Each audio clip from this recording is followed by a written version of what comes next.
de esta presentación.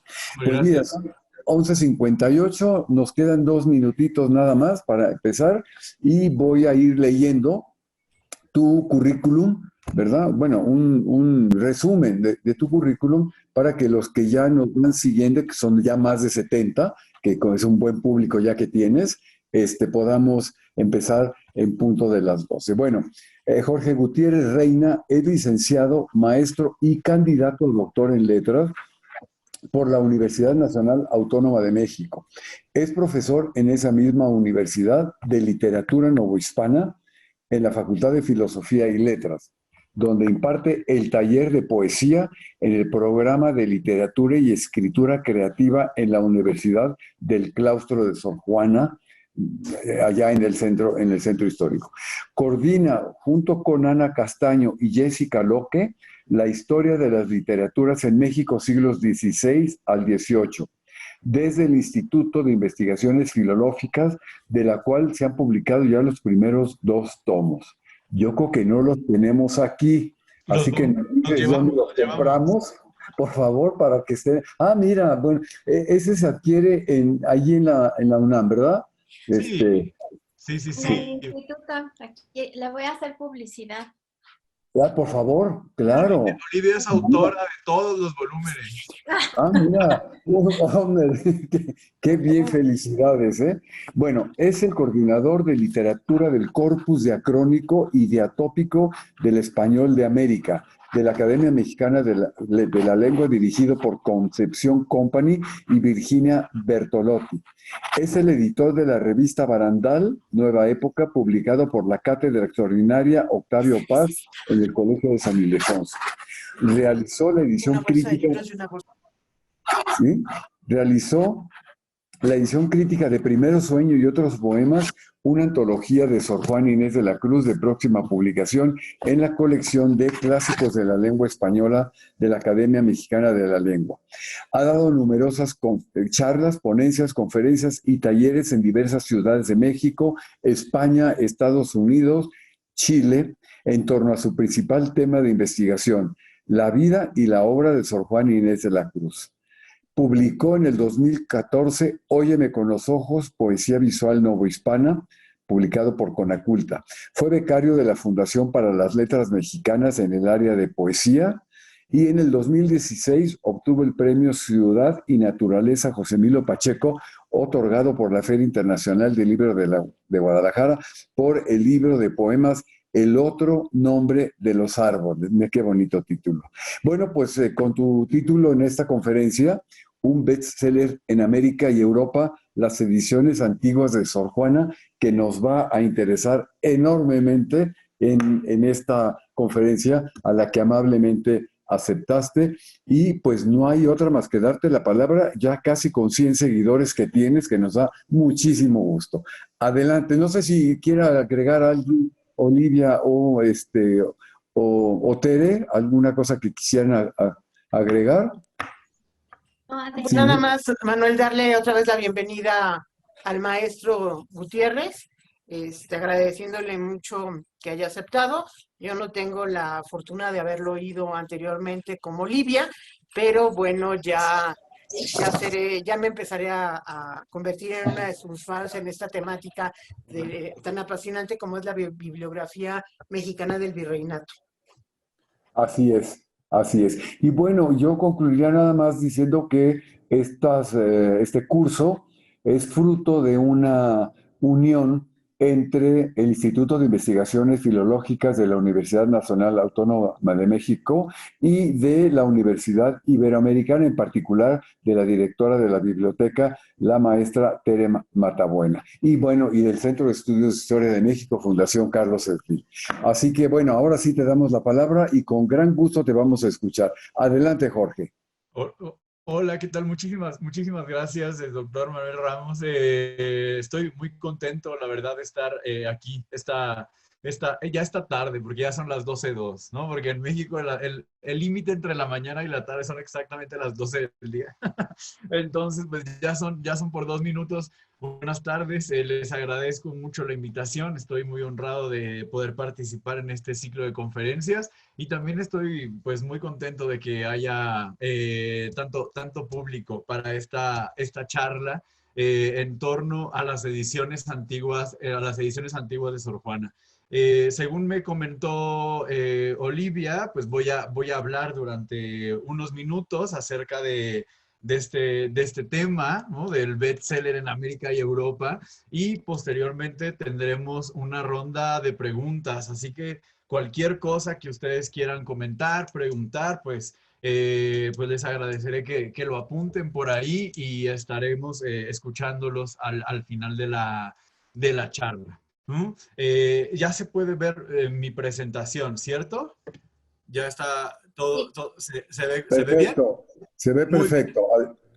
Fantástico. Bueno, pues yo quiero comenzar de una vez para que no nos coma el tiempo con este tema que pues ya desde hace varios años me apasiona y es el tema que ocupa prácticamente todo mi tiempo, las ediciones antiguas de Sor Juana. Hoy les quiero hablar precisamente de los 3 volúmenes europeos de Obras Reunidas, La Inundación Castálida, el segundo volumen, y La Fama y Obras Póstumas. Vamos a hablar de la historia de cada uno de estos volúmenes, de las personas que están detrás de cada una de estas empresas editoriales y del gran éxito que cada uno de estos volúmenes tuvo en su momento, es decir, finales del siglo XVII y albores del siglo XVIII. Yo creo que nadie dudaría o nadie pondría en duda el hecho de que Sor Juana Inés de la Cruz es por mucho la autora más célebre, más conocida del periodo virreinal mexicano. Eso creo que es obvio y es bien sabido. Ahora, lo que no es tan obvio, de lo que no se habla tanto, es del hecho de que ese éxito, esa fama de Sor Juana se debe en gran medida a sus ediciones antiguas. O sea, el fenómeno Sor Juana es en gran medida un fenómeno editorial. Yo creo que aquí han hablado bastante a lo largo de las sesiones del panorama editorial novohispano y seguramente habrán comentado en algún punto que la obra de muchos grandes poetas del periodo se ha perdido para siempre porque se quedó manuscrita. Muchas obras, por ejemplo, las de Sigüenza y Góngora, las de Don Luis de Sandoval Zapata, las de Cayetano Cabrera Quintero u otros grandes autores del periodo virreinal, se nos han perdido para siempre porque precisamente no llegaron a las prensas. Las prensas salvan a los autores del olvido y dan a conocer lo mejor de su obra, lo preservan para la posteridad. Eso fue precisamente lo que ocurrió con Sor Juana. O sea, si Sor Juana no hubiera sido editada en estos 3 volúmenes, probablemente no estaríamos hoy hablando de ella en los términos en los que solemos hablar de ella, ¿no? Sería una autora más bien mediana, ¿no? Más bien no sería, gran parte de su obra no sería desconocida, así que hay que agradecer a esta impresión de los 3 volúmenes antiguos, el hecho de que Sor Juana sea nuestra décima musa. A pesar de que estos volúmenes son muy importantes, ¿no? Como podrán ya adivinar, es sorprendente la poquísima cantidad de personas que a lo largo de la historia o a lo largo de los tiempos modernos se han dedicado a estudiar a Sor Juana justamente como un fenómeno editorial. Yo, antes de empezar la charla, propiamente, quisiera mencionar pues a esas personalidades destacadas que han estudiado antes de mí, pues, las ediciones antiguas de Sor Juana. quien fue pionera en este aspecto, como en muchos otros, fue Dorothy Jones. A finales de la década de los 20, Dorothy Jones elaboró una bibliografía de Sor Juana, que fue uno de los primeros intentos por establecer qué de ella se había impreso en el siglo XVII y en el siglo XVIII.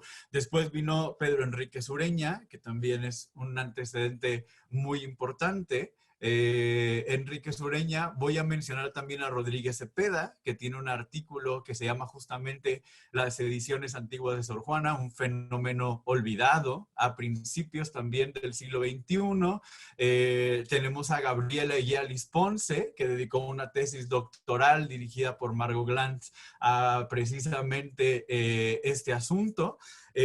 También tengo que mencionar la labor del maestro Antonio Latorre, que realizó varios artículos, un par de artículos con el nombre de Hacia una edición crítica de Sor Juana, en los que pues revisa a Sor Juana como un fenómeno editorial, y recientemente una colega del Cono Sur, Carla Fumagalli, también ha dedicado muchos esfuerzos a estudiar este tema. Así que bueno, partimos de esos antecedentes. También, bueno, me estoy olvidando de una persona de la que siempre nos olvidamos cuando hablamos de Sor Juana, Hermilo Abreu Gómez, ¿no? Hermilo Abreu Gómez también tiene una bibliografía y biblioteca con muchos errores, pero pionera, ¿no? Yo, la verdad es que a lo largo de ya muchos años he tenido que hacer una labor como de restitución del pobre don Hermilo,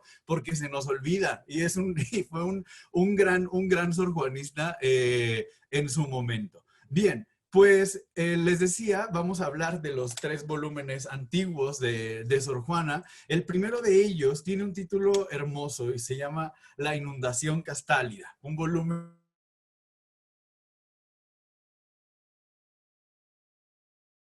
Juan García Infanzón. Quizá lo primero que haya que decir al respecto de la inundación castálida tiene que ver con el título.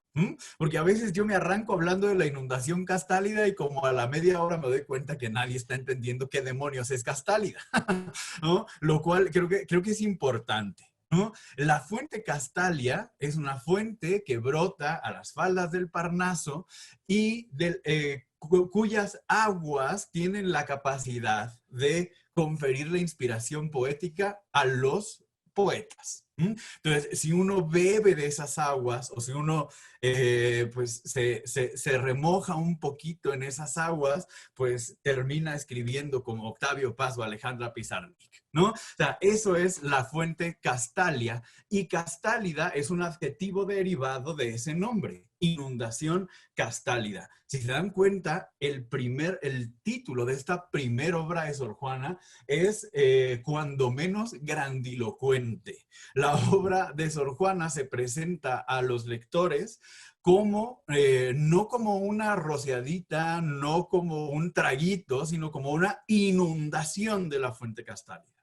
Es un tsunami de inspiración, este primer volumen de Sor Juana Inés de la Cruz. Bien, para hablar de la inundación castálida y de su historia, tendríamos que remontarnos al año de 1680, ¿no? En 1680, la vida de Sor Juana da un giro y podríamos decir, de hecho, que ese año es el año capital de su vida. En la vida de Sor Juana confluyen una virreina, el dios de los mares Neptuno y un cometa. En 1680 llegan a la Ciudad de México los condes de Paredes, marqueses de la Laguna, y para recibirlos, el cabildo catedralicio de nuestra ciudad decide, también es una decisión absolutamente inesperada e inaudita, encargarle el arco triunfal a una mujer, a una monja. El arco triunfal que recibiría a estos nuevos virreyes se le encarga a Sor Juana Inés de la Cruz, y ella decide en este arco comparar al virrey entrante con Neptuno. Esa obra creo que a todos nos sonará, se conoce como el Neptuno alegórico. Sor Juana idea este arco en el que compara a los virreyes con deidades marinas. A los virreyes hay que decir que debió encantarles el arco de Sor Juana. Yo me imagino a la virreina María Luisa Manrique de Lara al día siguiente de ese 30 de noviembre de 1680 o poquísimos días después, me la imagino pidiendo un carruaje, dirigiéndose a San Jerónimo para conocer a la monja genial y erudita que osó compararla en su arco triunfal con Anfitrite, con la esposa de Neptuno. A partir de ese momento, la relación entre esas dos mujeres va a crecer como la espuma y me sale un anuncio, creo que tengo aquí, lo voy a poner a declinar. Creo que ya. Bueno, me salió como una ventana del programa, pero bueno. La relación de las mujeres crece como la espuma. María Luisa se convierte en protectora de Sor Juana, se convierte en su mecenas y aún más se convierte en, como yo siempre digo, en la musa de la 10ª musa, porque María Luisa también inspiró algunos de los poemas de amor más apasionados de Juana Inés. Todas estos privilegios de los que Sor Juana gozó mientras estuvo al amparo de María Luisa entre 1680 y 1688, que fue el periodo en el que María Luisa estuvo en México, son poquísimos si los comparamos con lo que ocurrió poco antes de que María Luisa partiera a Madrid 8 años después de su llegada. En enero de 1688, María Luisa tiene la genial idea de pedirle a Sor Juana un cuaderno con su obra, con papeles, con manuscritos, para que estos fueran publicados en el Viejo Mundo, en Madrid. Ese encargo tendríamos que situarlo por ahí de enero de 1688. En la propia Inundación Castálida hay un prólogo que nos revela que fue justamente María Luisa Gonzaga Manrique de Lara, su gran mecenas, que cuando habiéndose de volver a España, es decir, poco antes de volver a España, Sor Juana le envía pedidos por curiosidad de buen gusto de la marquesa, ¿no? Unos cuadernos que amagaban al libro, es decir, unos cuadernos que ya parecían un libro.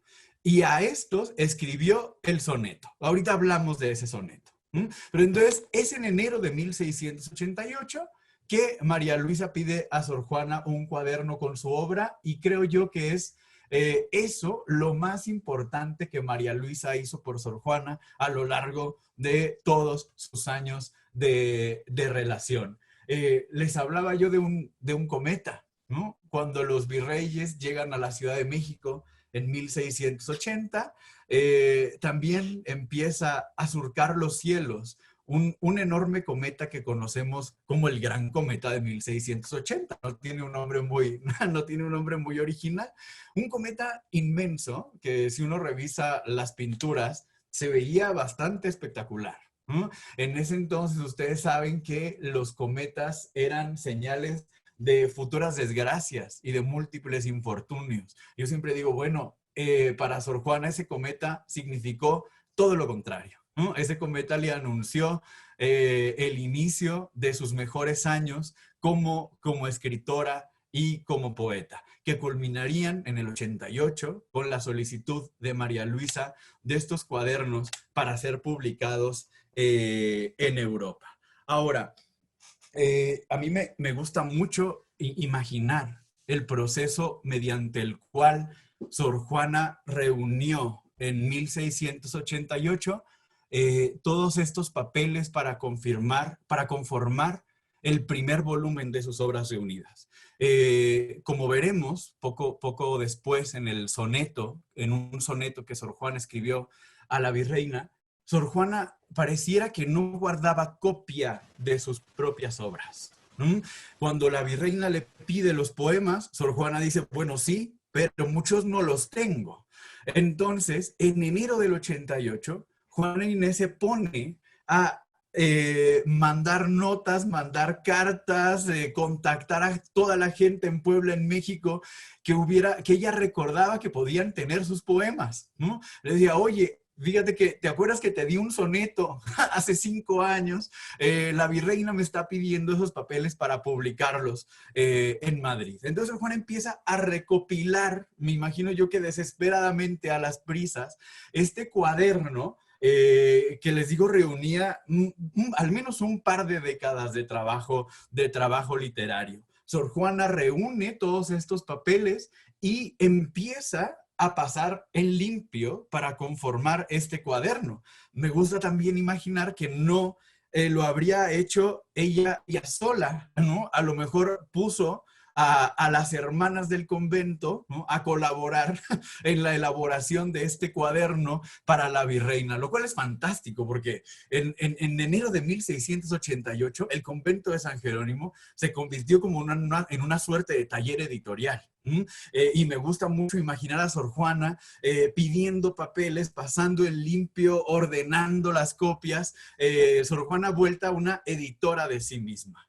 Es bonito, la primera editora de Sor Juana es Sor Juana misma, ¿no? Es editora de sí misma en la inundación castálida. Ahora, este cuaderno se armó tan a las prisas que no todas las obras que lo conformaban eran manuscritos pasados en limpio. O sea, después de estudiar la inundación castálida, yo me he dado cuenta que el cuaderno que Sor Juana envió a la virreina tuvo que haber sido un híbrido que tenía una gran sección manuscrita, que eran todas las obras que Sor Juana no había publicado antes de 1688, pero al final de ese cuaderno tendría que haber habido copias de obras que Sor Juana ya había publicado en América, concretamente el Neptuno alegórico y los villancicos.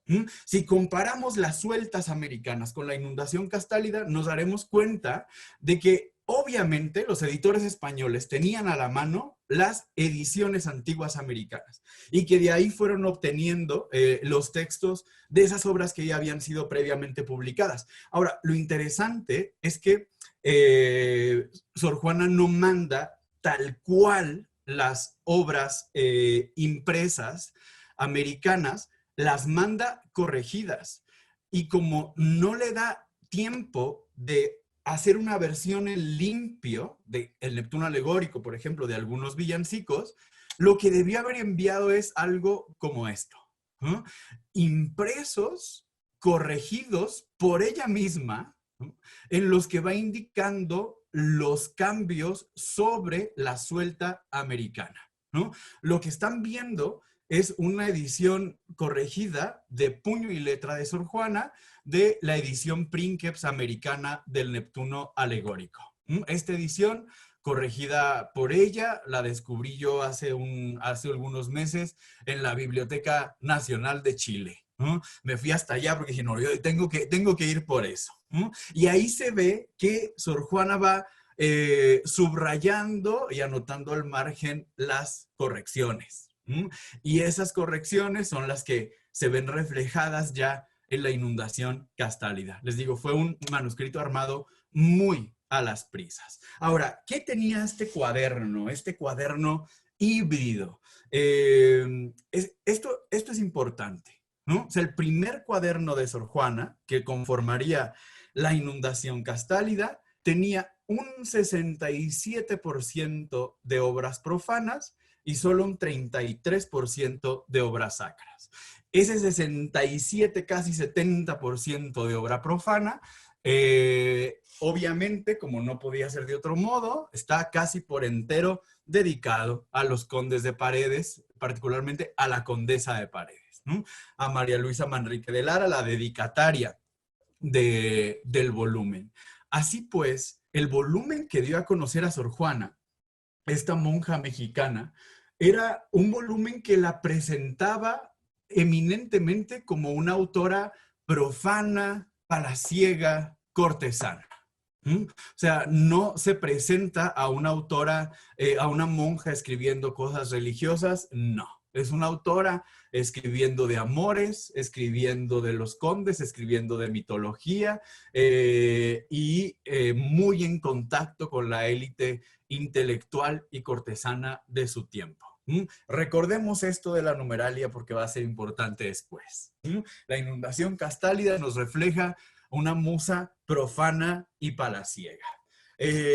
Cuando Sor Juana termina de compilar este cuaderno híbrido que le enviaría a María Luisa, escribe el único texto que elaboró expresamente para la inundación castálida, el soneto dedicatoria dirigido a la excelentísima señora condesa de Paredes. En el epígrafe se nos revela que este soneto lo escribió a su excelencia después de haberle pedido los papeles que conformarían la inundación, que esos papeles, vean lo que dice el epígrafe, pudo recoger Sor Juana de muchas manos en que estaban no menos divididos que escondidos como tesoro. O sea, todo el mundo tenía como tesoro algún papel de Juana Inés, y también se nos revela que hubo otros que no ocupó en el tiempo buscarlos ni copiarlos. Otra vez, las prisas.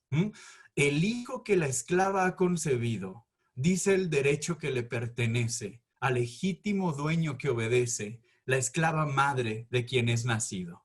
El que retorna el campo agradecido, opimo fruto que obediente ofrece, es del Señor, pues si fecundo crece, se lo debe al cultivo recibido.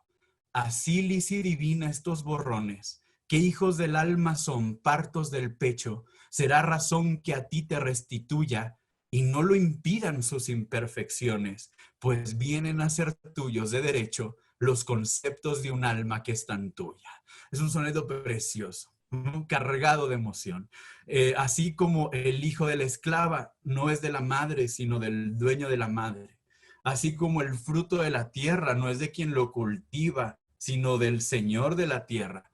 Así estos borrones, ¿no? Estos papeles que te envío, que son hijos de mi alma, no me pertenecen a mí, son tuyos, porque tú eres la dueña de mi alma, ¿no? En realidad no te estoy dando nada, te estoy simplemente restituyendo lo que es tuyo de derecho, pues vienen a ser tuyos de derecho los conceptos de un alma que es tan tuya. Debió haber sido dificilísimo para Juana Inés escribir este soneto, sabiendo que nunca más volvería a ver a María Luisa.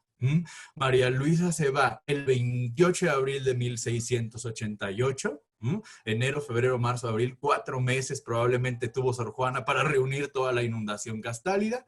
En ese abril del 88, María Luisa se lleva el cuaderno a España, y es bien interesante la escena de la partida de la virreina. La inmortaliza el diario de Robles y dice: salió para España el Marqués de la Laguna y mucho número de carrozas lo fueron a dejar hasta Guadalupe, con muchas lágrimas de la señora virreina a las 3 de la tarde. Es una imagen hermosa. María Luisa con el cuaderno bajo el brazo, anegada en llanto. El cuaderno llega a Madrid finalmente, y hay que decir que ahí el trabajo editorial de María Luisa termina y da pie al trabajo editorial de otro personaje.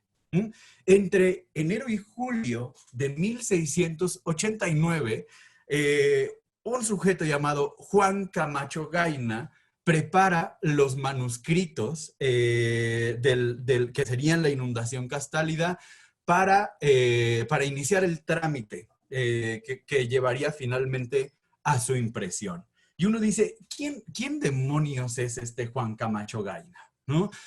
Si volvemos a la portada de la inundación castálida, nos daremos cuenta que el nombre de este señor aparece ya en la portada, dice ahí abajo, y lo saca a la luz don Juan Camacho Gaina, caballero de la Orden de Santiago, mayordomo, caballerizo, etcétera, etcétera, etcétera.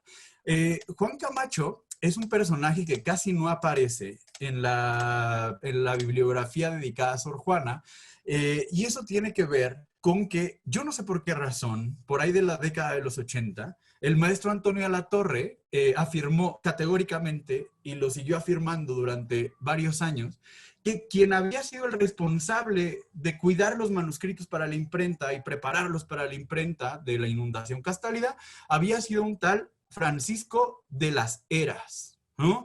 A mí siempre me había resultado muy curiosa esa atribución porque Francisco de las Heras, la verdad es que no aparece por ningún lado mencionado en la inundación Castálida. Y entonces empiezo a indagar. Y digo, ¿por qué un Francisco de las Heras? ¿No? Si Camacho Gaina ahí está en la portada. He revisado muchos papeles, ahorita les contaré un poco más del Archivo General de Indias, y me doy cuenta que, por ejemplo, en la nómina en la que el virrey da cuenta de todas las personas que conforman su séquito, ¿no? Cuando pasa a Nueva España, dice, pues viene conmigo don Francisco de las Heras, y viene pegadito a Francisco de las Heras el señor en cuestión, don Juan Camacho. Y digo, bueno, don Juan Camacho vino también con Francisco de las Heras, ¿no? Don Juan Camacho Gaina, apenas llegando, se va a San Luis Potosí, de donde va alcalde. Y ahí va a pasar, creo que del 80 al 86, ¿no? Se va a quedar como alcalde de la villa de San Luis Potosí. Don Francisco de las Heras, según nos revela el Diario de Robles, salió de México antes de que del virrey. Los virreyes regresan en el 88 y Francisco de las Heras sale en el 86, ¿no? Sale en el 86. Nos dice por ahí una cosa muy rara. Dice que salió a medianoche y sin despedirse. Y yo dije, ¿cómo? ¿No? Porque don Francisco de las Heras se va a ir así como los bandidos, ¿no? A la medianoche y sin despedirse del virrey. Y eso por un lado. Y por otro, si se fue 2 años antes de los virreyes, pues es evidente que no tuvo nada que ver con la inundación Castálida, que empezaría a elaborarse 2 años después. Y ahora sabemos además por qué fue que este personaje Francisco de las Heras pues lo despidieron antes de tiempo, vamos a decirlo así. En esta carta que también se conserva en el Archivo General de Indias, que he revisado y paleografiado los últimos meses, pues me doy cuenta que justamente el virrey, el conde de Paredes, le informa en abril del 86 a Carlos II, pues que le manda a Francisco de las Heras básicamente porque es un peleonero. Tiene un pésimo carácter y se ha batido a duelo, con público escándalo, con un hijo de un reconocidísimo criollo de estas tierras. Y por eso lo destituye de su cargo y lo manda antes de tiempo a España. Y uno dice, bueno, creo que ya con esto queda claro que no pudo ser Francisco de las Heras quien estuviera detrás de la inundación Castálida. Yo tengo que darle el crédito de ser el editor de este primer volumen de Sor Juana a don Juan Camacho Gaina. Es algo que ya se le había ocurrido a un ilustre estudioso del virreinato llamado Joaquín Antonio Peñalosa, un estudioso potosino que ya había señalado, pues eso, que probablemente fuera Camacho Gaina y no de las Heras quien estuviera detrás del volumen. Don Juan Camacho Gaina con toda la plata, pues, que fue a robarse o a extraer nomás, de San Luis Potosí, costea el precio de la inundación Castálida, y no es lo único que se lleva de América, ¿no? La inundación. También en el puerto de Santa María, en Cádiz, de donde don Juan Camacho era oriundo, hoy podemos entrar a esta capilla, a la capilla del Sagrario, y podremos ver este hermoso retablo de plata maciza traído desde San Luis Potosí. Ese retablo lo pagó Juan Camacho Gaina, ¿no? Yo este verano me dediqué únicamente a llegar a ese retablo. Entonces pude tomar la foto que les estoy enseñando. Después de equivocarme varias veces de tren y de autobús y de barquito, llegué al puerto de Santa María y la verdad es una experiencia deslumbrante ver ese retablo que pagó uno de los primeros editores de Juana Inés. Joaquín Antonio Peñalosa tiene una frase muy bonita. Quien pudo haber pagado ese retablo, ¿no podría haber pagado también otro de papel? Refiriéndose justamente a la inundación Castálida. Bien, pues una vez que aparece la inundación Castálida, bueno, en agosto y noviembre del 89 se elaboran los preliminares, en diciembre del 89 finalmente se publica el volumen, y esto es importante, hay un tiempo transcurrido entre la concepción del tomo y su publicación de 1 año y 11 meses. Es un tiempo corto, si consideramos todo lo que implicaba publicar un libro en esa época. 1 año y 11 meses para publicar la inundación Castálida. Yo creo que ninguno de los involucrados esperó jamás que la inundación fuera un absoluto éxito de ventas. Yo siempre hablo de un bestseller y cuando hablo de un bestseller no es una exageración. La inundación Castálida, 8 meses después de su primera edición, tiene su primera reedición. Ya no se llamaba Inundación Castálida, sino Poemas de la única poetisa americana. Y con ese título, el volumen se reeditó muchas veces. En el 91 en Barcelona por Josep Llopis, en el 92 en Zaragoza por Manuel Román. Tenemos 2 ediciones de 1709 de Valencia por Antonio Bordázar.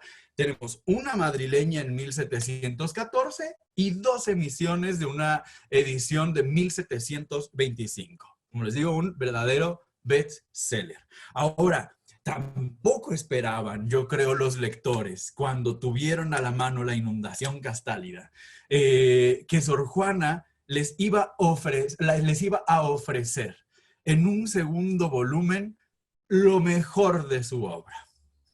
En 1692 aparece el segundo protagonista de esta historia, que he de confesarles es mi tomo favorito de todos los de Sor Juana, el segundo volumen editado en 1692 en Sevilla por Tomás López de Haro, impreso por Tomás López de Haro. Y para hablar del segundo volumen tenemos que hablar de un personaje fantástico que se llama Don Juan de Orue y Arbieto, a quien vamos a llamar el Caballero Mercader.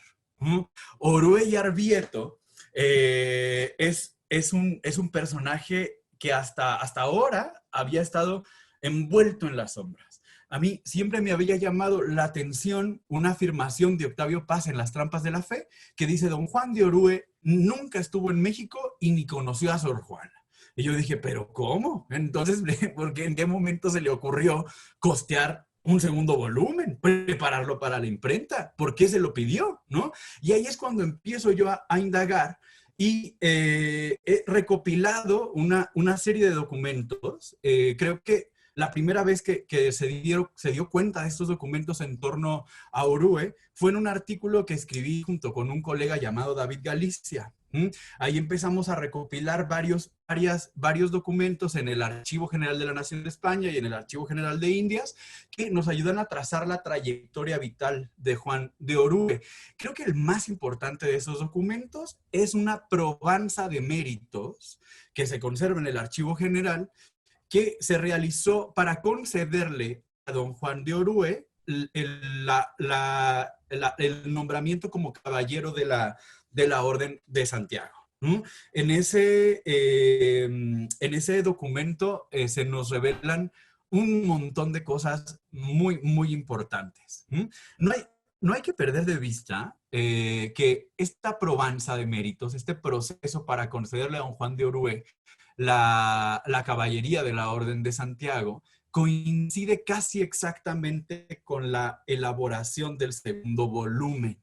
O sea, mientras Orue estaba tratando de conseguir la Roja Cruz de Santiago sobre su pecho, estaba al mismo tiempo concibiendo y trabajando para dar el segundo volumen a las prensas. Lo cual me hace pensar que una de las principales razones que tuvo este caballero para pagar el segundo volumen de Sor Juana tuvo que haber sido el poder en la portada de ese volumen ostentar por todo lo alto que ella era caballero de la Orden de Santiago, para que además al título de caballero le pudiéramos añadir el título de mecenas. Entonces, es una historia fantástica. A mí, este Don Juan de Orué y Arrieto en rojo, ¿no?, en la portada del segundo volumen, me recuerda un poco la historia de Velázquez y las Meninas. Ser caballero de Santiago no era poca cosa, era algo que se debía y se tenía que presumir, era parte del nombramiento. Velázquez, cuando es nombrado caballero de la Orden de Santiago, ya había terminado las Meninas, pero cuando obtiene finalmente el nombramiento, descuelga el cuadro solo para pintar sobre su autorretrato, ¿no?, sobre su pecho, la roja cruz de Santiago. La portada del segundo volumen es como el lienzo de Velázquez en el que Orué y Arrieto ostentó su nombramiento como caballero de la orden. La historia empieza en octubre de 1689. Sabemos por la dedicatoria de Sor Juana que Orué es quien solicita a Sor Juana unos papelillos. Y les cuento, ¿no?, antes de esto, que Orué y Sor Juana tienen muchos puntos en común. Primero, Orué era oriundo del reino de Vizcaya y era una década mayor que Sor Juana. O sea, eran más o menos de la edad. Era de Vizcaya y Sor Juana, aunque hoy sabemos que probablemente eso no sea cierto, Sor Juana estaba convencida de que ella también era de Vizcaya. Por eso en la dedicatoria también habla de una restitución. Le dice, tú que eres rama de Vizcaya, lo único que hago es devolver los frutos a su tronco, ¿no? Los dos venimos del mismo lugar, te devuelvo estas obras. Es esta idea otra vez de la restitución. También es muy curioso, Orué y Arrieto era hijo natural, era hijo nacido fuera del matrimonio. Otro punto en contacto que tienen los dos. Y otra cosa fundamental, Orué, a diferencia de lo que creía Octavio Paz, sí estuvo en México. Y estuvo en México muchas veces, al menos desde 1673. Yo he logrado recopilar todas las licencias, todos los permisos que pide para pasar de España a América a lo largo de varias décadas. La más antigua es del 73, que es de donde saqué su firma, por cierto, ¿no? O sea, Orué pasó muchas veces. Además, en estas licencias se nos revelan datos espectaculares, como que era soltero y como que era mediano de cuerpo, moreno y con una señal de herida sobre la ceja derecha. Es que debió ser un tipazo. Bueno, entonces, este caballero, en el viaje que hace a América y que llega en octubre de 1689, debió solicitarle a Sor Juana eso, unos papelillos. Eso lo dice ella aquí, ¿no? Le dedico, señor mío, muy señor mío, estas obras, ¿no? Solamente para obedecer, obedecer a vuestra merced en su entrega. Si usted me los pidió, yo obedezco. A diferencia de lo que ocurre con la inundación Castalidad, Sor Juana tuvo bastante tiempo, más o menos 10 meses, para armar el segundo volumen. Y eso se nota. O sea, primero, porque comparando los textos, nos daremos cuenta que el segundo volumen procede de un manuscrito enteramente corregido por Sor Juana. Todas las obras que se habían publicado antes y que aparecen en el segundo volumen aparecen minuciosamente corregidas por ella. Importantísimo. Tuvo 10 meses para sentarse a elaborar y pasar en limpio un manuscrito corregido. El segundo volumen, en ese sentido, es el testimonio impreso más valioso desde el punto de vista filológico de Sor Juana, porque es el único que deriva de un manuscrito enteramente elaborado y revisado por ella. Y además, también se refleja que Sor Juana tuvo tiempo y que además ya tenía la experiencia de la inundación en la estructura del volumen. O sea, primero tenemos unos contenidos mucho más equilibrados. ¿no? O sea, si se dan cuenta en esta numeralia, en este segundo tomo, en esta segunda entrega, las obras sacras y las obras profanas ocupan casi el mismo espacio en el volumen. Hay un equilibrio. De hecho, si a mí me lo preguntan, yo dibujaría o esquematizaría el segundo volumen como una balanza. Es algo en el que es un libro en el que se han equilibrado las obras religiosas, las obras profanas. Y eso se ve también muy claramente en la jerarquía de su estructura, que tiene dos grandes secciones, la religiosa y la profana. Cada una de las secciones abre con la obra maestra en cada una de estas categorías, con la crisis sobre un sermón, que también conocemos como la carta atenagórica, aunque a mí no me gusta ese nombre, pero ese es tema para otra charla. Crisis sobre un sermón. Y la sección profana abre con la obra maestra profana, El Primero Sueño. Ojo, el segundo volumen dio a conocer en un mismo tomo la crisis sobre un sermón y El Primero Sueño, las dos mayores obras de la monja. Después viene una jerarquía muy clara, ¿no? Y además se espejea en un absoluto equilibrio. Poesías líricos-sacras, poesías cómicos-sacras, poesías líricas, poesías cómicas, de lo más alto a lo más bajo. Equilibrio, jerarquía. Eso se ve reflejado también en el retrato que acompaña, que se imprimió con este volumen. En este retrato, que es de hecho el más antiguo de cuantos tenemos de Sor Juana, ¿no? Este retrato de 1692. En este retrato vemos a Sor Juana en el medallón al centro. Les doy un pequeñísimo detalle del que yo me di cuenta haciéndole mucho zoom a esto. Es el único retrato de Sor Juana en la que Sor Juana porta un anillo, el anillo de profesión, ¿no? En todos los demás Sor Juana no tiene anillo y es muy bonito ese detalle, ¿no? Tiene un anillo ahí de un anillo que solían portar las monjas, ¿no? Bueno, tiene un anillo, está coronado el retrato por la fama, por la figura mitológica de la fama, que tiene alas de ojos y de orejas, porque todo lo ve y todo lo oye, y tiene pues unas trompetas con las que va declarando, divulgando las grandes hazañas de los seres humanos. Y alrededor de Sor Juana hay dos figuras, que aquí está la clave de la dualidad que nos plantea en todo momento el segundo volumen, ¿no? Por un lado, Mercurio, dios de la elocuencia; por otro lado, Palas Ateneas, diosa de la virtud y la sabiduría. Otra vez esta combinación de ingenio y de piedad. Y eso se refuerza con la inscripción que está en el pedestal del medallón. Este retrato que contemplas es de una monja que por su ingenio y piedad no ha tenido par en el mundo. Las dos cosas. Entonces, bueno, eso es lo que nos plantea el segundo volumen. Una dualidad constante.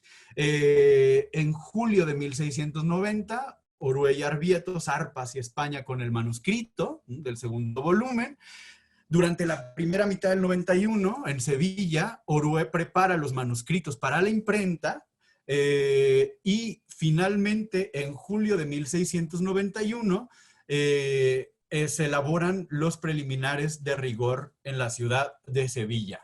Ahora, aquí hubo un problema porque todos los libros impresos en Sevilla tenían que llevar, además de los preliminares sevillanos, los preliminares madrileños. Y eso detuvo el proyecto mucho tiempo. Orué y Arbieto tiene listo el volumen en julio del 91, pero no lo puede dar a conocer porque seguramente no le han llegado los preliminares de la capital. Y por eso, pues decide hacer fértil esa espera. Y entre agosto del 91 y abril del 92, como nos revela esta nota, Orué dice, bueno, voy a sacar, creo que son 16, voy a sacar 16 copias manuscritas del segundo volumen y las voy a repartir entre los varones insignes de Sevilla y de Cádiz. A ver qué piensan de estas obras que voy a dar a la imprenta. Todos esos varones insignes le responden a Orue y Arbieto con textos muy elogiosos sobre Sor Juana. Ese conjunto de textos, podríamos decir, es un primer intento por conformar una fama de Sor Juana en vida. O sea, son 16 elogios de estos varones insignes. Y de hecho, es a estos varones a los que Sor Juana responde en un famoso romance que dice: no soy yo la que pensáis, sino es que allá me habéis dado. Otro ser en vuestras plumas y otro aliento en vuestros labios. Y diversa de mí misma entre vuestras plumas ando, no como la que soy, sino como quisisteis imaginar. O sea, al ver todos estos elogios, ya ella misma no se reconoce. Dice: ay, qué monstruo han creado ya allá en Sevilla. Bueno, pues ya después de que se recopila todo este bonito preludio de varones insignes, llegan finalmente los preliminares de Madrid y en junio del 92 se publica el segundo volumen. Tiempo transcurrido, 2 años, 8 meses. Se tardó mucho más. Por culpa de la burocracia. La verdad es que de no ser por los preliminares madrileños, a lo mejor hubiera salido este volumen muchísimo, muchísimo antes. 2 años y 8 meses, casi tres años. El segundo volumen también tuvo mucho éxito, a lo mejor no tanto como el uno, pero tuvo mucho éxito, ¿no? Donde más éxito tuvo este tomo fue justamente en Barcelona, porque Josep Llopis en 1693 dio a la imprenta no 3, sino 4 ediciones de este segundo tomo, ¿no? Y digo no 3 porque solo conocíamos las primeras 3, pero yo hace unos meses descubrí la cuarta, que es esa que tiene el arbolito. Entonces, imagínense, 4 veces tuvo que imprimir el mismo año este editor el segundo tomo de las obras de Sor Juana, que es no solo el más voluminoso, sino el más complejo. Porque, insisto, tiene 2 obras muy densas, como La Crisis y como El Sueño. Entonces, ya se imaginarán la calidad de este segundo tomo de Josep Llopis, ¿no? Que además nada tiene que ver con Sor Juana y con Orue. O sea, eso es en Barcelona. Entonces, este segundo tomo está lleno de ratas. O sea, que es cada vez peor, ¿no? O sea, la primera, la segunda, la tercera, la cuarta. Yo no sé cómo leía la gente El Sueño en el 93 en Barcelona, ¿eh? Que si leerlo correctamente y con notas es difícil, ahora leyéndolo con una errata en cada verso, yo no sé qué les quedó claro de ese poema. Pero bueno, son, les digo, volúmenes llenos de ratas porque se hicieron a las prisas y porque no tienen nada que ver con la autora. Con la empresa sevillana, que podríamos decir que es como la empresa oficial, ¿no? Editorial de Sor Juana. Lo digo porque al momento de determinar si una lección, por ejemplo, del Sueño, es correcta o no, no podemos tomar en cuenta las ediciones de Llopis como si fueran el segundo volumen, ¿no? Eso es fundamental.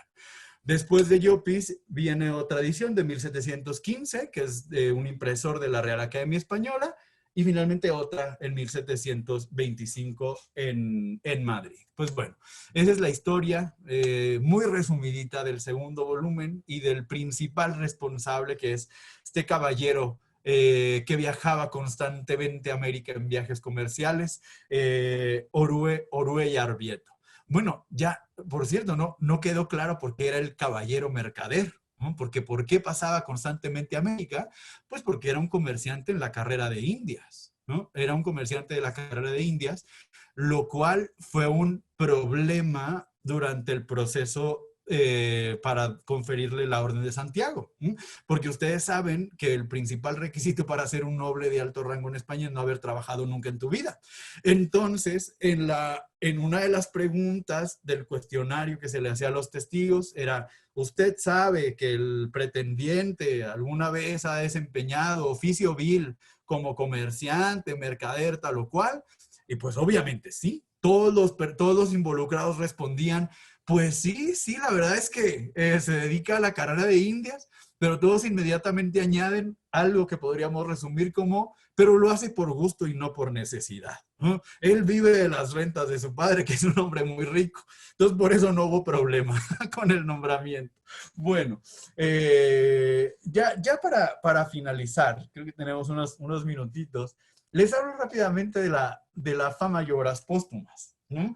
La verdad es que es el volumen en el que estoy trabajando actualmente y sobre el que estoy haciendo investigación actualmente. Se publicó, pues como su nombre lo indica, después de la muerte de Sor Juana, 5 años después, en 1700, y se lo debemos a un personaje llamado Juan Ignacio de Castorena y Ursúa, que es por mucho el más famoso de los editores antiguos de Sor Juana, ¿no? Bueno, es un poquito menos desconocido que todos los demás. A mí me sorprende mucho cómo un personaje como este puede ser en su época la persona más eminente de su sociedad y en la nuestra ya nadie lo recuerda. O sea, seguramente a veces habrán oído mentar su nombre porque es el fundador de la Gaceta de México, es el primer periodista de América. Pero fuera de ahí,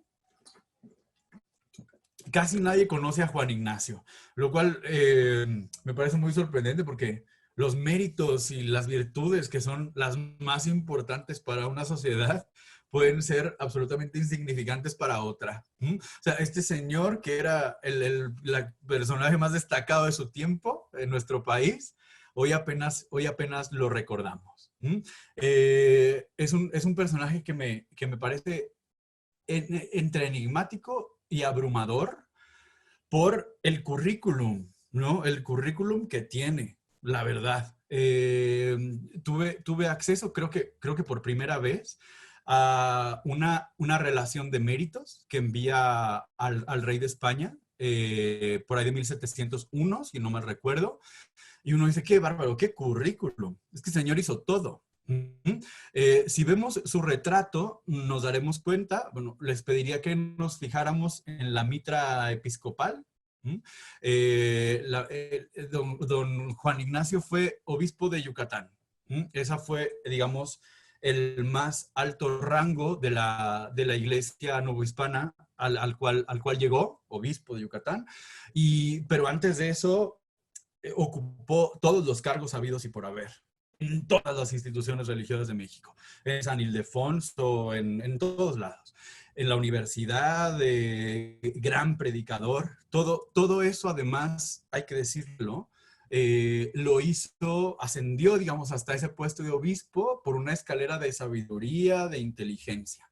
O sea, Castorena era un geniecillo. O sea, es bien importante que la mitra episcopal está sobre una pila de libros, ¿no? Como si esa alta jerarquía estuviera sustentada en su inteligencia. Una criatura brillante. También habría que fijarnos en la cruz de oro que cuelga sobre su pecho. Castorena era un católico ferviente, y eso a lo mejor no es decir mucho para hablar de alguien del siglo XVII, pero es un católico cuya fe yo no diría que es, hombre, estéril como la de los eremitas o los místicos, ¿no? O sea, Castorena es de esos devotos que ponen manos a la obra. O sea, patrocinaba escuelas para niñas pobres, hacía muchísimos donativos, ¿no? O sea, era una devoción muy pragmática, ¿no? Costeaba impresión de libros y por eso digo, su fe era como la cruz que cuelga sobre su pecho, ¿no? De oro macizo. Muchas veces se confundía con el dinero. Y otro rasgo importantísimo de Castorena es que a pesar de que descendía de una de las más nobles familias de Vizcaya, ¿no? Ahí arriba está el escudo de armas de la familia, era un criollo empedernido, muy orgulloso de su patria y un personaje que dedicó la vida entera a poner a la par en el plano espiritual y en el plano intelectual a la Nueva España con la Vieja España. Eso es fantástico. Y me sorprende, les digo, que este personaje que fue tan famoso en su momento hoy apenas se ha recordado. Creo que en tiempos recientes solo Margot Echenberg se ha dedicado más o menos asiduamente al estudio de este personaje al que dedicó su tesis doctoral. Bueno, pues estos rasgos creo son determinantes para entender la fama y obras póstumas. primero habría que decir, ya me voy apurando para ya cerrar, ¿no? Habría que decir que Castorena y Sor Juana se llevan 20 años. Sor Juana es 20 años mayor que Castorena. Y que la relación entre ambos debió haber ocupado muy pocos años y debió haber sido una relación por fuerza desigual. O sea, Castorena tendría que haber visto a Sor Juana hacia arriba y Castorena debió haberle profesado, ¿no? Desde su pedestal, pues cierta simpatía a ese joven brillante y prometedor, ¿no? Pero era un veinteañero y Sor Juana ya era un bestseller americano, 10ª musa fénix americana, ¿no? Entonces tendría que verlo hacia abajo. Eso es importante porque entonces uno se pregunta, ¿y por qué Castorena es, digamos, el encargado de llevar a cabo la edición del tercer volumen que iba a dar la fama, las obras póstumas de Sor Juana a la imprenta? Pues quién sabe, pero él se sintió, digamos, con la responsabilidad de dar a las prensas ese tercer volumen. Esto es importante porque evidentemente debió despertar animadversiones entre otras personas en el círculo novohispano. Pienso, digo, para no ir muy lejos, en Sigüenza y Góngora, que Sigüenza y Góngora, que era pelionero y que había sido el mejor amigo de Sor Juana durante décadas y que tenía muchos manuscritos de Sor Juana, él debió haber dicho, ¿por qué Castorena y no yo? ¿No? Yo me hubiera enojado. Yo la verdad es que entiendo a Sigüenza y entiendo a los involucrados. Pues bueno, en el 96 Castorena empieza a reunir materiales y es importante, pensemos en la devoción de Castorena, que no reunió demasiado. Reunió 17 obras de Sor Juana y eso tiene que ver con que no se las quisieron dar. Él lo dice en el prólogo, o sea, todo mundo tenía papeles de Sor Juana y no me los dieron. Y menciona expresamente a Sigüenza. Sigüenza no me dio los papeles. Entonces, logró recopilar muy poco y dentro de lo que recopiló, mucho ya estaba publicado, he de decirlo, o sea, no batalló demasiado. Mucho de lo que recopiló era eminentemente de tema sagrado.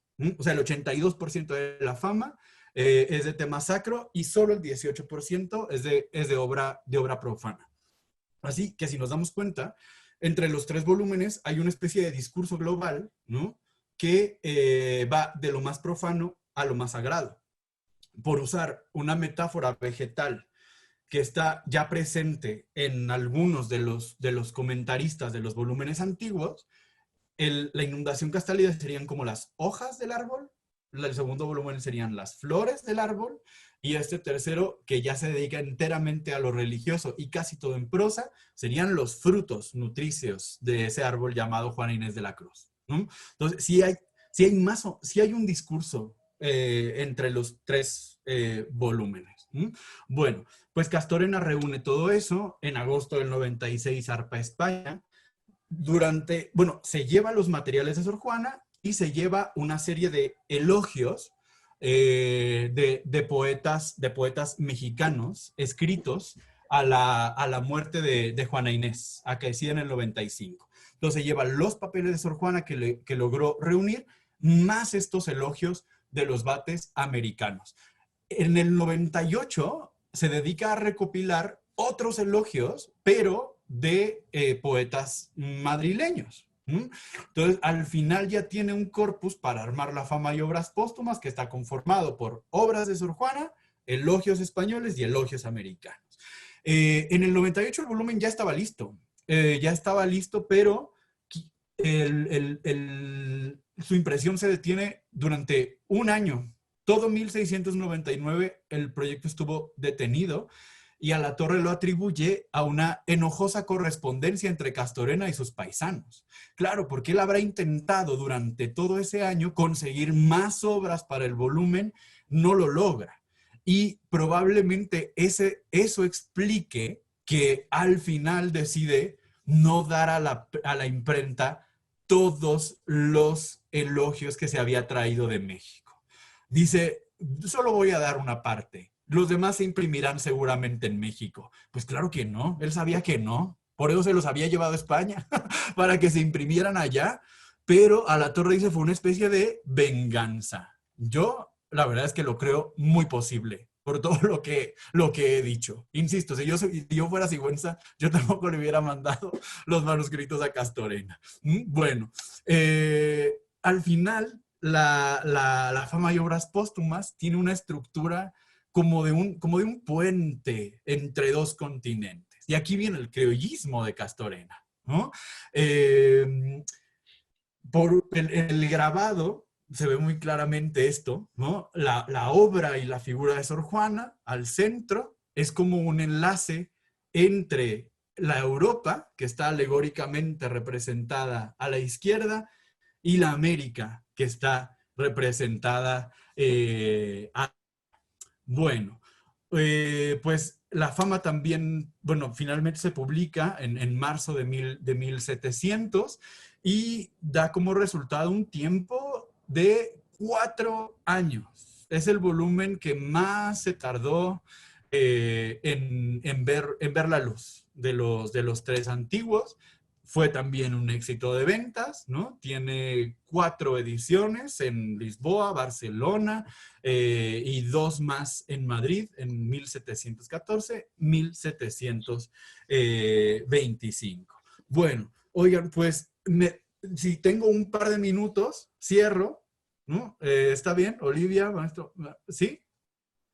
Ya para concluir y bueno, uno se preguntará, ¿y por qué hace uno todo esto? ¿No? O sea, ¿por qué buscar la historia de cada edición, la historia de cada editor, los motivos que tuvo cada uno, etc., etc.?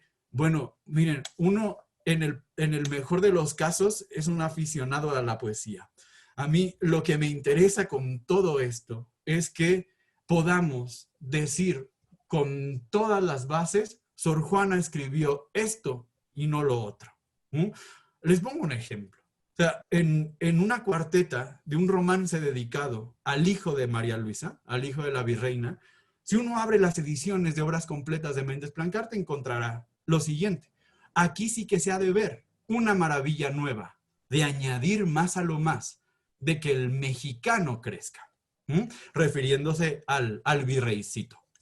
Ese mexicano, vea nada más lo que ocurrió.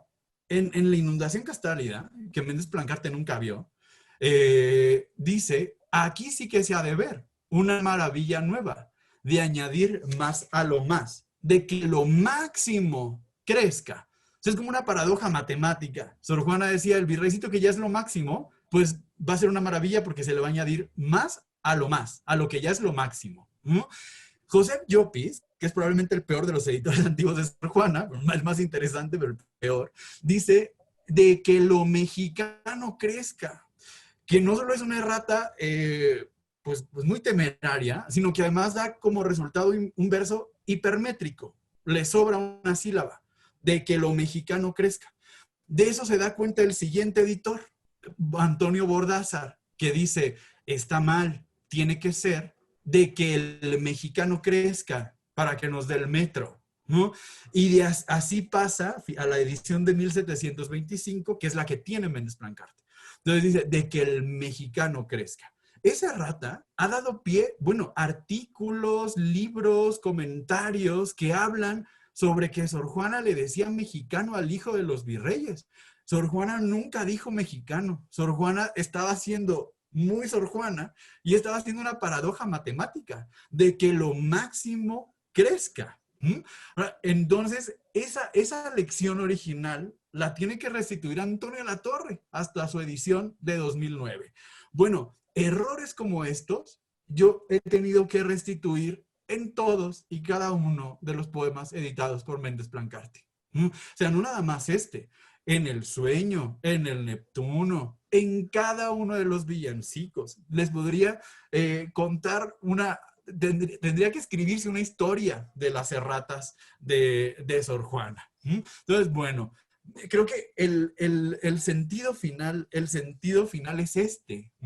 Yo me acuerdo con esta labor de restituir las cosas, de la técnica japonesa del kintsugi, esta técnica que consiste en unir fragmentos de cerámica rota con una resina de oro. Yo a veces pienso que la labor del editor crítico también consiste en reparar versos que se han roto, ¿no?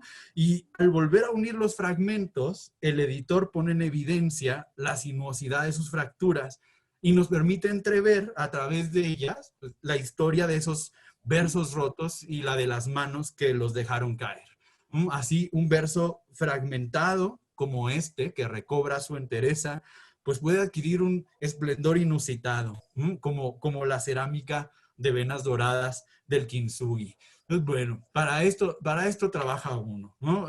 Para que leamos a Sor Juana como se debe y no como los editores y pues las traiciones y los vericuotos del tiempo han querido. Pues nada, muchísimas gracias. Ya me callo para ya terminar. Gracias. Muchísimas gracias, Jorge, por tu espléndida conferencia. Y no sé, Olivia, si tú quieras leer algunas de las preguntas. Hay muchas felicitaciones. Yo quiero nada más nombrar a Oscar Reyes, que dice que tu conferencia le ha ayudado mucho para recuperarse en el postoperatorio. Ay, qué bueno. Qué bueno, nos da muchísimo gusto. Bueno, y tuviste más de 170 seguidores, verdaderamente es que el tema es apasionante, pero más como lo transmites. Pues a ver, Olivia, Tere, cualquiera de las dos, si quieren ir leyendo algunos comentarios, preguntas. A ver, Tere, adelante, si tiene alguna pregunta. Ay, Dios mío, es que estoy, Bueno, realmente antes de leer las preguntas, bueno, hay miles y miles de felicitaciones. Como bien dice Manuel, es una manera diferente de presentar la historia de un libro y de una autora y cómo, bueno, obviamente que hayan tenido tal éxito en España, pero, bueno, aquí hay una pregunta que habla de la relación amorosa y erótica entre la 10ª musa y la virreina. ¿Y qué piensas sobre eso? Ya. Hombre, habría que dar otra charla al respecto, ¿no? Es un tema bien, eso a mí me gusta mucho. Yo creo que, bueno, la relación de Sor Juana y la virreina evidentemente tuvo que ser una relación muy intensa, muy fuerte. Es obvio. Y todo ello se ve reflejado en esos poemas de amor encendido. Se ha dicho muchas veces que forman parte de una tradición, que el amor cortés, que no sé qué y que no sé cuánto, ¿no? Pero lo cierto es que aún dentro de esa tradición, esos poemas son extraordinarios. Y ya fuera de mi papel de filólogo o de lo que sea, o de nuevo hispanista, ya hablando como más como amante de la poesía, hombre, esos poemas, yo cada que los leo en clase, el salón se me llena de suspiros, de lágrimas, los alumnos se tatúan los versos, esto es real, ¿no? Poemas que no hayan sido escritos con esa emoción auténtica no podrían generar 4 siglos después reacciones como esas. Así que en esa pregunta yo le voy a Octavio Paz y Antonio Latorre, ¿no? Soy de esa opinión. A mí me gustaría hacer una pregunta, si sabemos o podemos reconstruir lo que era la biblioteca de Sor Juana. Aquí en la Ibero tenemos un libro que es un libro de matemáticas, que trae una nota manuscrita de la época que dice que perteneció a Sor Juana Inés de la Cruz. Y queremos saber si eso es cierto o no, pero no hemos encontrado ningún lugar donde se vea que hay una lista de la biblioteca que tuvo Sor Juana. Sí sabemos que estudió matemáticas, pero no sabemos si específicamente en ese libro. Bueno, es muy interesante. Es una labor que han intentado llevar a cabo, sobre todo Abreu Gómez y Octavio Paz. A mí me interesa mucho, yo creo que cuando termine de hacer esto lo haré, ¿no? Octavio Paz tiene un capítulo en Las Trampas dedicado a reconstruir la biblioteca y Abreu Gómez en su libro Bibliografía y Biblioteca también. De los libros que efectivamente pertenecieron a Sor Juana son 3 o 4. El Melopeo el Maestro, una antología de poemas latinos que está en la Biblioteca Nacional de México. También habría que añadir un juego de villancicos que está corregido por ella, que está en la Cervantina del TEC de Monterrey. Y habría que añadir otro más, que es el Neptuno Alegórico, que yo descubrí en Chile, que tiene sus correcciones manuscritas. Entonces, hay que hacer como esa lista y habría que ver ese libro de matemáticas del que yo no tenía noticia, ¿no? Pero son poquísimos los que sabemos así con certeza que estaban en su biblioteca. Sí, lo que saben, como saben, la biblioteca se dispersó, se perdió y pues es muy difícil, ¿no? Qué pena. Oye, mientras leen algunas de las preguntas, yo te quisiera preguntar si se sabe qué tirajes había en cada edición.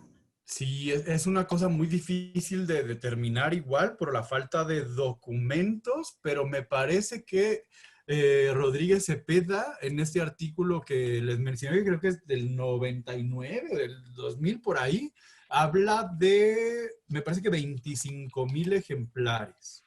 Ah, mira. De todas las ediciones. No sé cómo hizo el cálculo, pero eso es algo que tendrían que ayudarnos los historiadores del libro. Como cuántos tirajes tendría cada una de estas ediciones. Ahora, también no debió hacer el mismo tiraje de la inundación, por ejemplo, que de las ediciones de Llopis, que eran mucho más comerciales, vamos a decirlo así. Y eso también se refleja en la cantidad de ejemplares que se conservan de cada una, ¿no? O sea, de Llopis hay en todas las bibliotecas del mundo, de Joseph Llopis, ¿no? De hecho, es tan popular las ediciones de Llopis de Primero Sueño, que son las que sirvieron como base para hacer el billete de 200, ¿no? Que del billete, el billete de 200 que nosotros usamos en México todos los días, tiene un libro abierto con el Primero Sueño, y fue una pésima decisión porque esa edición tiene en los primeros 8 versos 12 erratas, ¿no? En lugar de pavorosa dice vaporosa, pero es que viene de la edición de Llopis, de la peor de las 4 además, ¿no? Sí, pero habría que hacer ese trabajo. ¿De cuántos libros estamos hablando? Sí, eso es bien importante el dato. Óyeme, Fátima Langarica dice, qué grandiosa conferencia, de verdad que se contagia el amor por la investigación y la Sor Juana. Oh, pues muchas gracias a todos, qué bueno que nos acompañaron. Ya.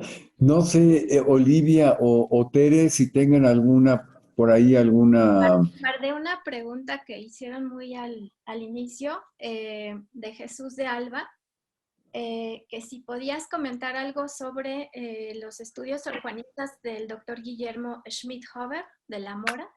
Ajá, sí. Y también otra de una vez de Circe Hernández de Puebla, que si existe sobrevive alguna de esta correspondencia, ¿no? Entre Sor Juana y sus amigos a los que les pide los poemas para hacer cuaderno, si hay correspondencia, existen. Bueno, de Guillermo, Guillermo es muy amigo mío. De hecho, estamos ahorita en pláticas para hacer un trabajo ahí con el Teatro de Sor Juana. Estuvimos hablando ayer, creo. Y yo creo que la labor de Guillermo es muy importante desde el punto de vista biográfico, ¿no? O sea, Guillermo se ha dedicado sobre todo a lo largo de sus estudios sobre Sor Juana a pues trazar sus relaciones familiares, la historia de su vida, editó el libro de Profesiones del Convento. Es una labor como más bien biográfica y es muy valiosa, ha dado a conocer documentos muy importantes. Pues gracias a él estamos seguros de que Sor Juana no era vasca, a pesar de que ella creía que sí, ¿no? Pero Guillermo fue el que determinó que el apellido de Azuaje no es vasco, sino canario. Ajá, sí, y sobre lo otro, no. Imagínate qué fantástico sería que tuviéramos esa correspondencia. Yo digo que tiene que estar en algún lado algo de todo ese intercambio epistolar referente a las ediciones antiguas. O sea, por ejemplo, cuando Orué y Arbieto manda hacer las 16 copias del segundo volumen para todos estos ingenios de Sevilla, ¿se nos perdieron todas? O sea, debe haber alguna por ahí, ¿no? Serían Claro. documentos muy, muy valiosos, pero pues hay que buscarlos y no es tan sencillo. Ah, Se requiere tiempo y recursos. sí. Óyeme, aquí tenemos en el Centro de Estudios, Jorge, una firma de Sor Juana en el voto a la Purísima Concepción, que Sí, estamos por sacar una segunda edición con la introducción del doctor Guillermo Schmidhuber. qué Ujú. fantástico. Sí, ¿no? De la protesta de la fe, ¿no? Tienen un ejemplar. Además también la protesta de la fe.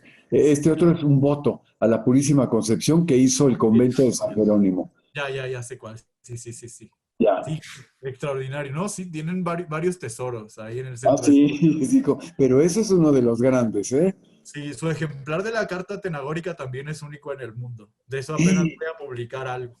Ay, mira qué bien, hombre. Uy, bueno, Sí, nos sí. enorgullece. Oye, y me llama mucho la atención tu muñequita que tienes a tu izquierda, la Sor Ah, Juana. sí, Es preciosa. ese librero tiene muchas orguanas que me regalan. Ya me imagino, claro. Sí, sí, sí, hay muchas orguanas ahí. Eh, hay una pregunta más de Circe. Dice, que cómo llegaron los libros de Sor Juana a la Biblioteca Nacional de Chile. Eh, Se debe a un señor llamado José Toribio Medina, que a Ah, finales sí. del siglo XIX y principios del XX anduvo, mira, vamos a decirlo claramente, anduvo robándose todo de todos lados. Y se lo llevó todo a la Biblioteca Nacional de Chile y constituye ahorita uno de los repositorios más importantes para estudiar la literatura novohispana. Entonces, pues he trabajado mucho allá, hay varios ejemplares únicos de Sor Juana Inés de la Cruz y bueno, se debe a eso, a que Toribio Medina, el gobierno de Chile le encargó que recopilara material y se lo llevara para allá. Ah, Sí. pues, pero se salvaron esos ejemplares, porque está en biblioteca pública, también hay que ver eso, ¿no? Claro, claro, por supuesto. Pues si no hay más, te vamos a invitar a otras conferencias porque verdaderamente ha sido muy, ¿cómo te diría? Como dice Tere Matabuena, otra forma de ver las obras de Sor Juana, ¿no? Que la verdad yo no sabía absolutamente. Y otros temas que quedan por ahí pendientes que nos has hablado, como la relación con la virreina, por ejemplo, o los impresores allá en Europa, en fin, nos abres una cantidad de posibilidades que ojalá que pronto te volvamos a tener aquí, tanto en el centro de estudios, bueno, en la UNAM, que tú eres de allá, y en la Ibero, en la Iberoamericana. Claro que sí, No pues con sé si muchísimo quieren gusto. agregar algo más, Olivia o Itere. Y yo quería, bueno, invitar a todos a leer los trabajos de Jorge, son extraordinarios, pero si no tienen tiempo de leerlo, tiene en YouTube explicado el primero sueño de Sor Juana en varias sesiones, entonces les recomiendo muchísimo que lo busquen y van a aprender mucho, se van a divertir y bueno, es un trabajo de divulgación que también en eso Jorge hay que reconocérselo, ha hecho mucho trabajo de divulgación sobre la literatura novohispana, la poesía novohispana y particularmente sobre la obra de Sor Juana. Ya, Muchas esto gracias que por tú nos decir el comentas, ¿dónde comercial. se encuentra? En En su YouTube, sitio. A ajá. YouTube. Ok, Si quieres, perfecto. Jorge, compartirles el vínculo en el chat. Mira, no sabría cómo hacerlo, Ah, pero si buscan en YouTube así mi nombre, sí. solo tengo, o sea, ese es mi canal y ahí están los videos del sueño. Pueden Perfecto. poner primero sueño Jorge Gutiérrez Reina y Sí. ahí sale seguramente. Yo Son, así los encontré. son Ah, 15 mira. videos que hice durante la pandemia. Eran para mis alumnos Sí. y luego todo el mundo los vio. Ah, Y yo decía, Dios mío, de haber sabido me hubieran aunque sea lavado la cara. Pero bueno, ahí están. ay, Dios mío, ok. Ay, Ay, bueno. Bueno, Tere, ¿algún comentario final? Pues nada más reiterarme con las felicitaciones y los agradecimientos. Realmente me pareció una plática estupenda. Y voy a buscar el dato que prometí aquí del título del libro de Sor Juana y se los hago llegar y lo ponemos ya en la próxima conferencia. Sí, está increíble. Perfecto. Olivia, para despedirnos ya. Sí, pues agradecerle mucho a Jorge por esta charla. Nos quedamos con ganas de saber muchas otras cosas. Mucho Sabe más, un montón. claro. Gracias. Y Diana ya nos compartió el enlace de YouTube, una tesista de Jorge, que también trabaja Sor Juana. Entonces, pues bueno, felicitarlo por esta conferencia tan bonita. Gracias, Diana. Y muchas gracias, Olivia, maestro, Tere, por la invitación, por este ciclo de conferencias y a todos por su asistencia. Muchísimas vemos. gracias. Un Muchas abrazo. gracias, Gracias. Jorge. Y por ahí te llegarán 2 regalitos aquí por parte del Centro de Estudios, ¿eh? Ya muy luego bien. Olivia nos da su dirección, por favor, para hacérselos llegar, ¿eh? Claro. Y nuevamente muchas gracias y nos vemos la próxima semana. Recuerden que todavía continúa el ciclo con el libro Flamenco en Nueva España del doctor César Manrique Figueroa. Así que nos vemos aquí la semana entrante y buen fin de semana. Bueno, estamos a mitad de la semana, pero buenas tardes a todos y hasta pronto. Muchas gracias, ¿eh?